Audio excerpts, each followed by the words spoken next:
Hello বন্ধুরা, এই দেখো আমি তাল জাল দিয়ে তালের ক্ষীর বানিয়েছি। যে এই দেখো, এই যে তালের জাল দিয়ে আমি ক্ষীর বানিয়েছি। এমনি দিয়েছি, আমি একটু চিনি দিয়েছি, একটু নারকেল কোড়া দিয়েছি।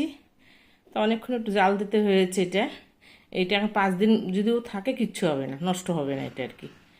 এই আর কি, এই জন্য জাল দিয়ে আমি ক্ষীর করে রেখেছি। এটা ইচ্ছা করলে আমি এটা আবার বড়াও করতে পারবো। এমনি ইয়ে দিয়ে নামতে কি ময়দা, একটু সুজি, নারকেল দিয়ে, নারকেল লাগবে না, নারকেল তো দেওয়াই আছে। ময়দা সুজি দিয়ে আমি ইচ্ছা করলে একটু বড়াও করে নিতে পারবো। তো দেখো বন্ধুরা কীরকম হয়েছে। এই দেখো, খেতে হলে আসতে হবে আমার বাড়িতে। এই দেখো বন্ধুরা, এই যে এই দেখো তালের ক্ষীর।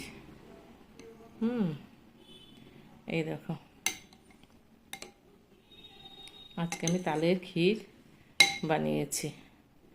বন্ধুরা, যদি ভালো লাগে একটু কমেন্ট করবেন। হ্যাঁ, তাল আর একটু যদি ফেসবুকের থেকে দেখেন তা লাইক শেয়ার করে দেবেন। আর যদি ইয়ের থেকে দেখেন, ওই ইউটিউবের থেকে দেখেন, তাহলে একটু সাবস্ক্রাইব করে দেবেন। এই দেখুন বন্ধুরা,